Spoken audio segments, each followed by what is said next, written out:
When life gives you lemons, make lemonade. When life gives you the yips, well, that's what we're going to figure out today. This is Neil Wattier with the AMPT Mental Performance Podcast, talking about the gremlins of sport performance. Today, I'm talking to Adam Law, mental skills coach for the Brigham Young University baseball team and former mental performance coach for the Los Angeles Dodgers. Adam specializes in helping athletes and coaches perform at their best when their performance matters most. During a 7-year career as a professional baseball player, Adam was drawn to sports psychology after observing how he, his teammates, and opponents would knowingly and unknowingly use various mental skills to gain a performance advantage. He was periodically challenged by the throwing yips and wanted to discover lasting strategies to enhance confidence in his throw.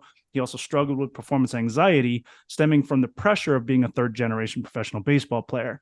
Adam, great to have you on the podcast. Thanks for showing up, dude. For sure, Neil. I'm happy to be here. Happy to chop it up. Right on, man. And so recent transition, we were just talking about that. You were with the Dodgers here in Phoenix, Arizona, recently transferred up to BYU, working with baseball team. How's it been going so far?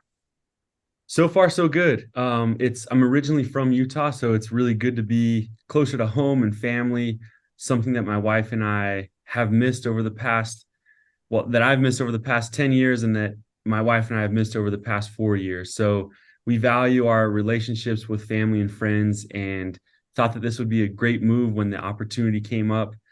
It's good to be in the college game. It's something new for me. It's a new challenge.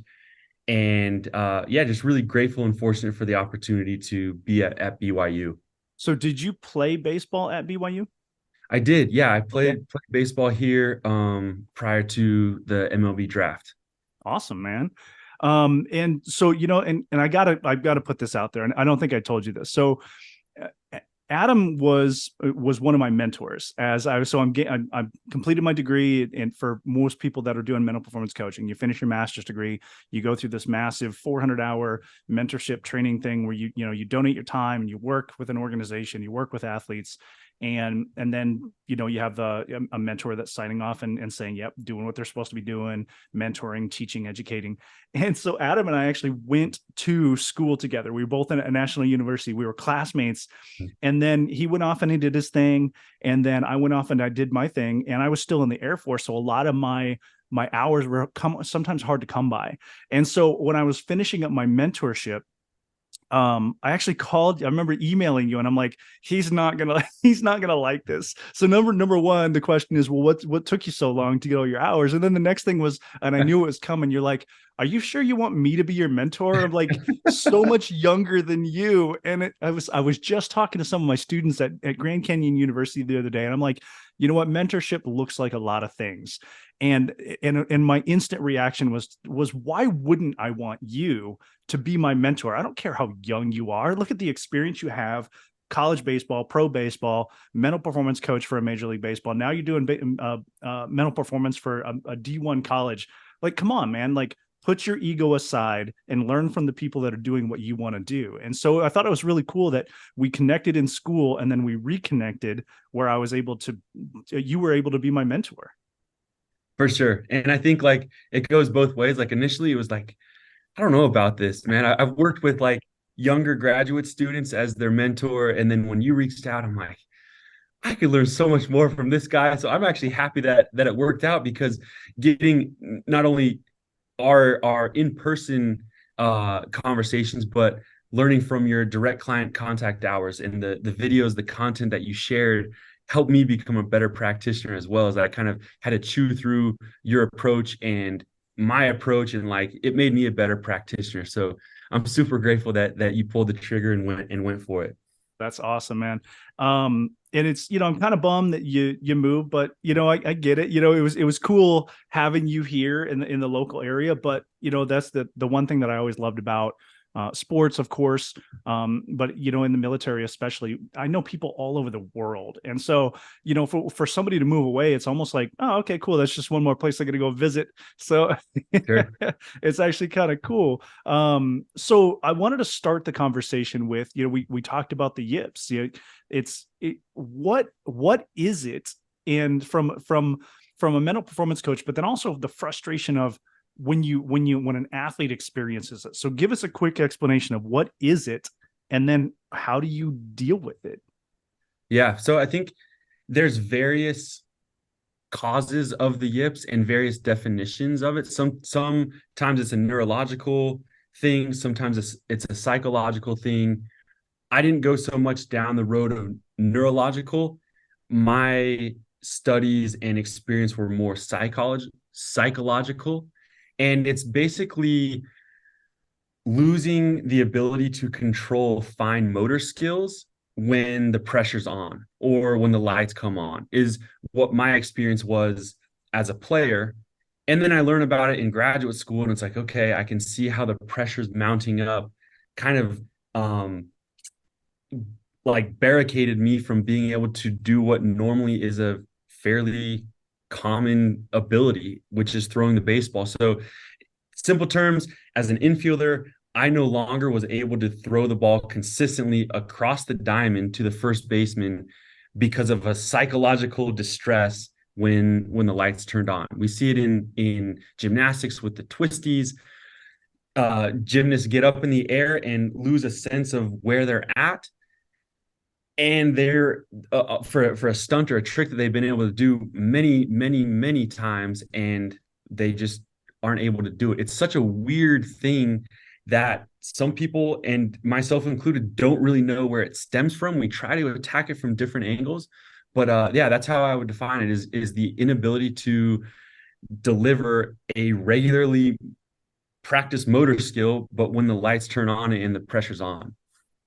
So how do you, looking back on, you're like, okay, that makes sense, because you have the education, you have the experience, you've been able to apply, maybe sometimes not as good as others. That's one of the things where like we kind of figure out how we're going to approach certain things. And we look back and we're like, okay, that didn't work out as good as I thought it was, as a coach, as a practitioner. But how do you look back on what you experienced and help people with that now? Because it's got to be frustrating. Like you said, just something so simple like throwing a ball from third to first or from catcher to pitcher or something like that, and suddenly you just you don't have the accuracy, you don't have the power, you don't have whatever it is, and your coach, everybody's watching you, and you're like, what am I supposed to do about this? How do you help people work through that without sports? Is what have you done for me lately, right? Mm-hmm. If you're not performing, you're gone, Right. right? And so that's got to increase the stress and pressure. How do you help people work through that? Yeah, I think two pieces have really helped me as a practitioner deliver skills or techniques to individuals who struggle with the yips. And first is an attitude of acceptance. The more you reject or push away the possibility that you might throw a ball 30 feet over the target's head or 10 feet straight in front of you, if you reject and push that away, the more likely it is to happen.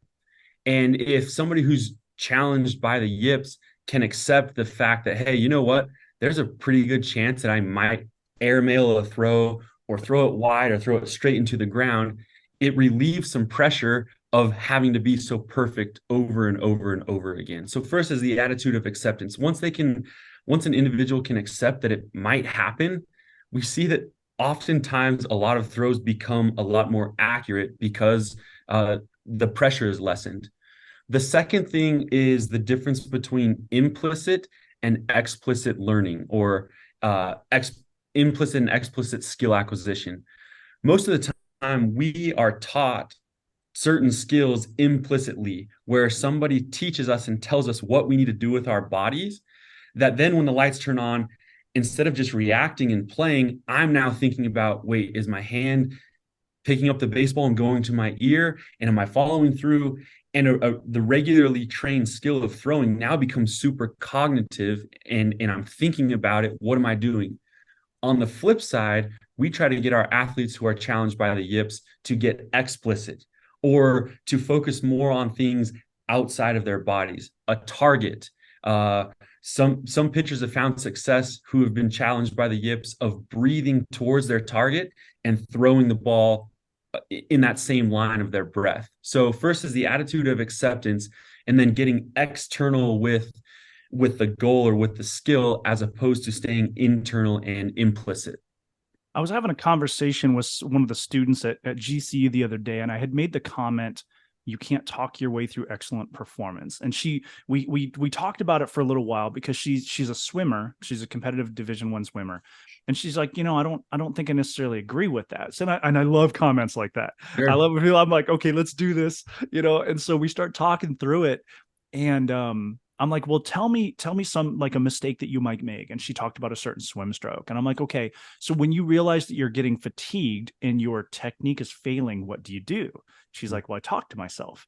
And I'm like, okay, we agree up to this point. The difference is, what are you saying to yourself and for how long? Because I know what she was getting at. We just were using different language.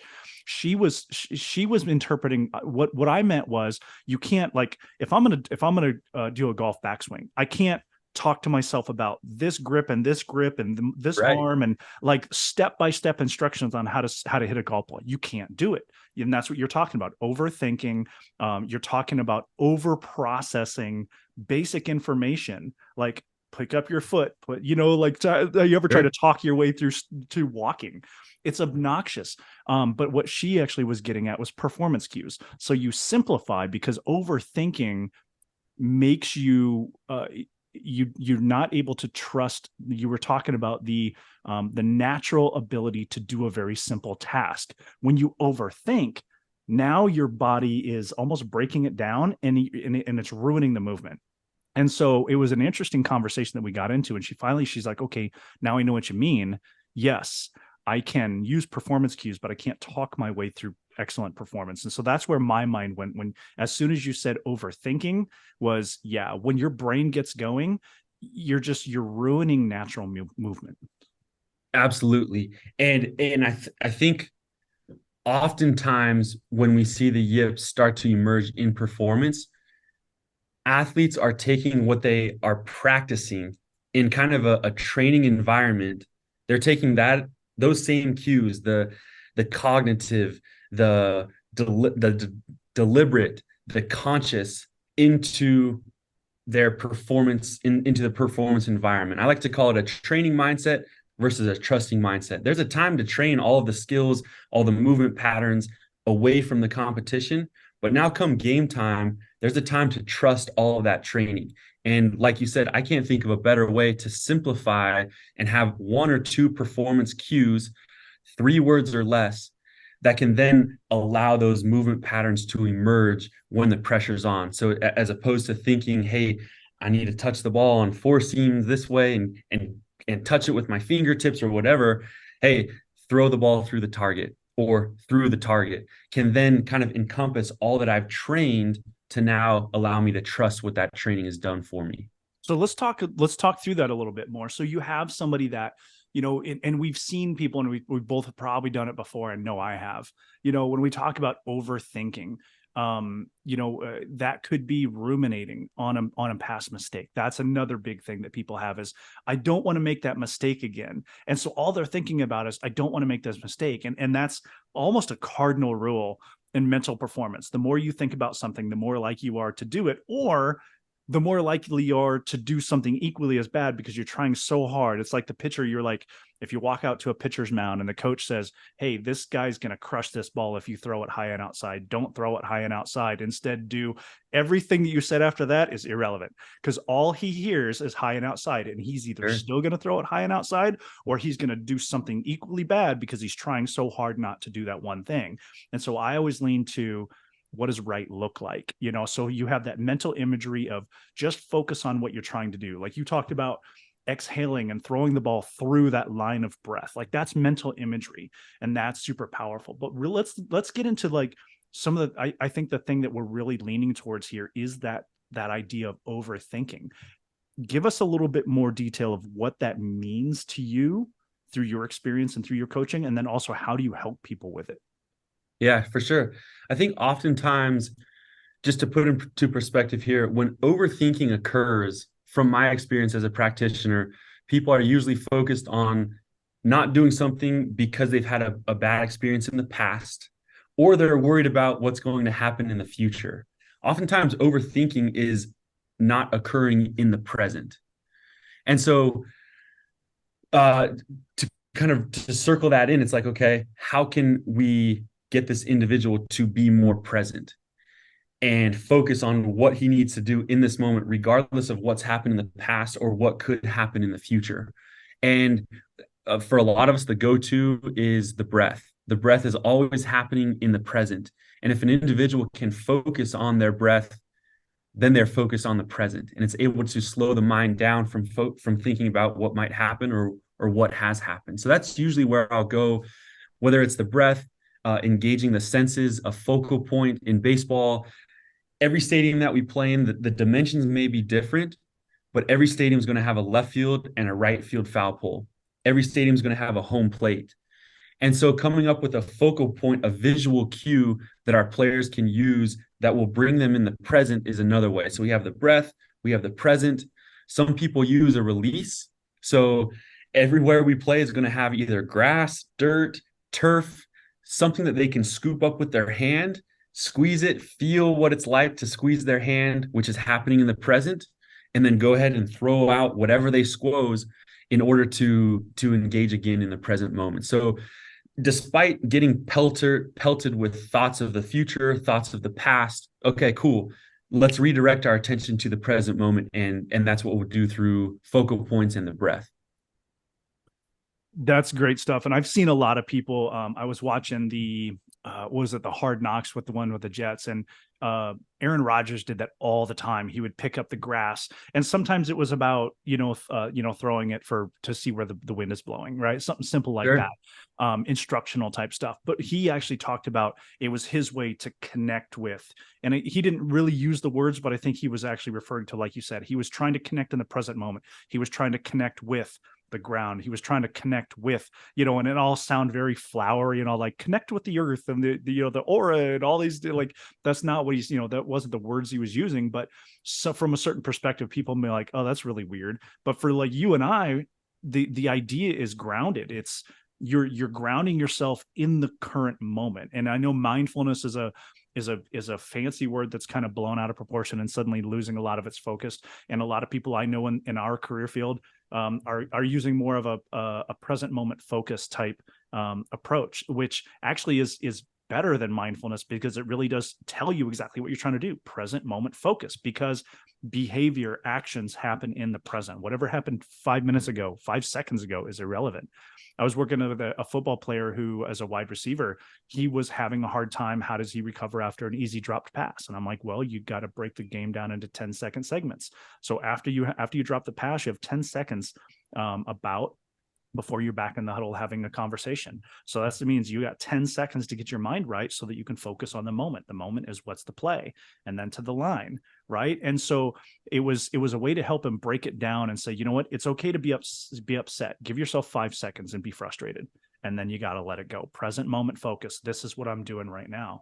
And so a lot of these things we're talking about is trying not to overcomplicate. Actually, one of the things I tell people, I tell people that in sports psychology and mental performance coaching, we have a lot of bumper sticker statements, and and we Right. really do. We have a lot of sayings that have a lot of meaning behind them, and one of them that I like to use is, when life is chaotic, you have to simplify.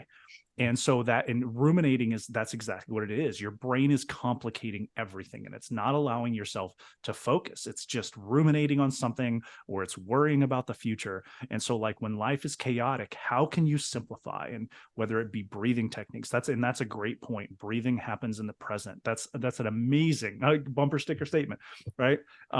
So breathing happens in the present. I can feel the dirt of the grass in my hands. That pulls me back to the present moment. So whatever it is that you need for some kind of performance cue, or you mentioned focal point, visual cues, are really, really good to pull yourself back into the moment, to let everything else go. And it certainly is, it's simple, but don't confuse simple with easy.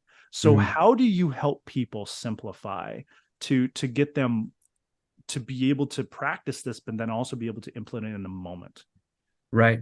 I think one of who we would claim to be one of the godfathers of sports psychology in recent years is Ken Ravizza. And he always said that the game begins before it begins. And so coming up with, okay, what am I going to do as a pre-performance routine, or what am I going to do as an in-game performance routine, and defining and practicing what I'm actually going to do to ground myself or to bring myself into the present before the competition happens. And so when you are in a normal team practice, or you can go out to your performance setting on your own and go through, hey, what am I going to do when the game speeds up on me? Am I going to my breath, or am I going to a different focal point? What is the stadium, the arena? What does that look like? And getting in those repetitions. So then when it actually happens in the game, it makes it a lot easier to then incorporate and apply. So defining and then practicing before it actually happens is probably the go-to, which then adds a level of comfort when crap does hit the fan, and it makes it a lot easier to then bounce back from forward thinking, past thinking, and grounding yourself in the present moment because you've already practiced that. Yeah. And that's probably the most difficult thing that I've discovered about our job is to help people understand you're not going to be able to do this in the moment if you don't practice ahead of time. Sure. People get that with physical skills. You have to go to the gym, you have to do weightlifting, you have to run, like all these different things, like you have these general physical skills, and everybody's like, oh yeah, if I want to be flexible, I have to stretch, right? And well, if you want to have good mental skills, you have to learn and do the mental skills before you need the mental skills. And so that's something that's been relatively frustrating, but also very enjoyable when you see people have that moment of, okay, now I know what you're talking about. And then they get down to business and you start seeing some amazing progress on some of the simplest stuff. And that's the beauty of our job is people want giant solutions to giant problems, but that's Right. not how it works. The little things done consistently over a long period of time have the greatest impact. And so I wanted to give you a chance to address, I know a lot of sports have them, especially in baseball. How do you get people to overcome superstitions and to move towards habits and routines of excellence, not superstitions? Right. So I think first, kind of defining what a routine is, and then going through with the individual or the team, what are their routines, and are they actually helping them? So I like to define a routine as something that provides a sense of control and a sense of normalcy. Something that when it's a chaotic environment, fans are screaming and yelling at you, the game's speeding up, do you have a routine or something that you can go back to that provides a sense of control and a sense of normalcy? In baseball, especially, superstition creeps in because of the amount of games that we play. We play pretty much every day. And if you have a good game, 4 hits, it's really easy to then wear the same socks, eat the same food, do the exact same thing over and over and over again. While, sure, it may provide a sense of normalcy and a sense of control over the moment, but it's not serving you. The question that I'll ask the players is, are you able to still perform well when you're not able to go through the eating the same thing, wearing the same socks or whatever? So it's kind of poking holes in those behaviors and those patterns of thinking of, let's actually really think about this. You're telling me that you can't perform well when you don't eat the same food over and over and over again. Obviously, it's a simple question, and the players start to think, okay, yeah, you're right. That's actually not a routine. That's more so a superstition that isn't serving me. And so we want to build some flexibility in their routines while also maintaining their purpose of providing a sense of control and normalcy. So that's kind of how I shoot it. Is I ask questions to hopefully help them poke holes in their own thinking, and kind of I can lead them down the path where it's like, okay, how can I tighten up my routine where there's some flexibility built in? Yeah, that's important because especially when you travel so much, and before, I'm sure you mentioned there's a drastic difference between the college game and the pro game. Whereas, pro, it's a lot of things are outside of your hand. Like there's people that handle the recruiting, there's people that handle the contracts, there's people that handle this and this and this. And suddenly you're in the college game and you're recruiting and you're judging and you're trying to find who's going to be the good fit. And like you're doing all these things that you didn't have to do before. And so how does that work for you then? Because we as practitioners, and you and I are not like the licensed type, but there are people out there that do clinical counseling that also do performance, right? Doctors of psychology or licensed counselors or even social workers. But you and I aren't licensed, but we still are that psychology-based practitioner approach. And sometimes in our experience, we care more about other people and we're not always taking care of ourselves. So what are some of the things that you've run into that, even though you're the expert on your team, how do you keep yourself focused and grounded and take care of yourself amongst all Yeah, the craziness? good question. And I think like I need to practice what I preach. And one of the go-to in an initial setting, in an initial session with a player, the first question that I'll ask is, how are your physio fundamentals? And what I mean by that is, are you eating well? Are you sleeping well? Are you working out? Are you getting physical exercise? And are you hydrated? And if one of those are off, then work with a mental performance coach really doesn't mean much until you can get the physical body feeling comfortable. And so that's really where I start from a personal level is, hey, I need to eat well, I need to sleep well, I need to hydrate myself, and I need to get physical exercise. And if I'm able to do that throughout the day, I'm filling up my bucket to then hopefully pour into others. And then having good relationships as well, making time for my family, my wife and my young son, and being able to separate what I do from work, from being able to separate who I am at work versus who I am at home, which are the same conversations that I'm having with my players. So it's really practicing what I preach and then being intentional and deliberate about it, being present with where my feet are, whether I'm here at the stadium or I'm at home. Man, I just love these conversations. And, and I intentionally said when I started doing scheduling out people to be guests on the podcast, I very intentionally said, we're doing this at 30 minutes, because if we start hitting 45, 60 minutes, man, we're going to be on this thing for 2 hours, because we got to set a time and say, you know what, that's it. And we're almost there. So I wanted to give you a couple minutes to do some last words of, one thing that I found in doing this work is the more people I talk to, the more diverse variety of people, ages, demographics, expertise, performance domains, the more I find myself having the same conversations. Do you have a general go-to? And of course, we want to be responsive to the needs of the clients that we work with. But do you have a couple general go-to things that are your fundamentals that you find yourself talking to the people, to everybody about? Yeah, for sure. I think kind of my foundation of my practice is self-awareness and attention. So your ability to be aware of what's going on and redirect your attention to where you want it to be.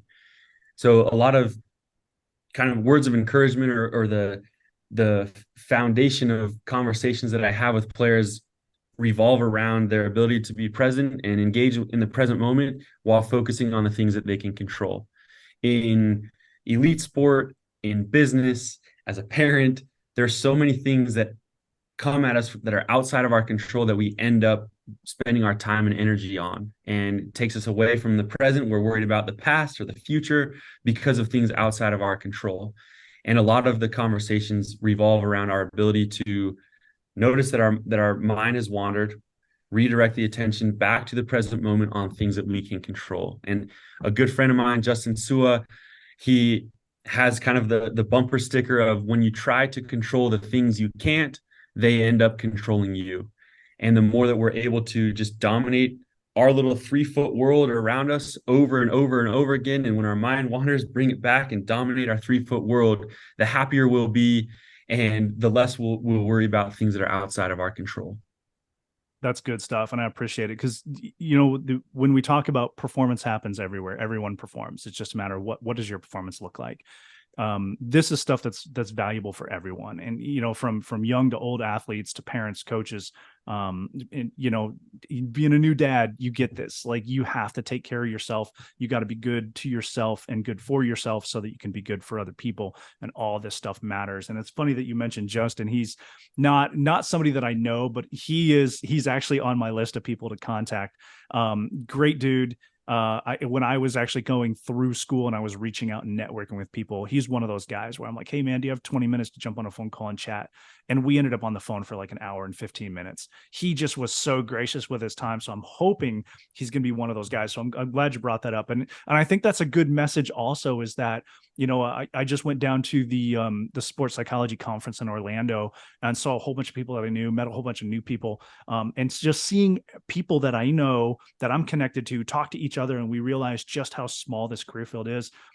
Sports psychology itself, even though it goes back to what this is like the 50s or something like that, the career field of mental performance coaching and sports psychology is still really young. And so there's a lot of opportunity for those of us that are in it and those of us that are up and coming to really make a difference in this career. And it's blowing up, and I'm excited to be a part of it, and I'm excited to be connected to you, and I really appreciate your time. And speaking of time, I'm going to let you go, because I looking at your clock back there, it's 6:00 and we got to get home. But man, I really appreciate your time.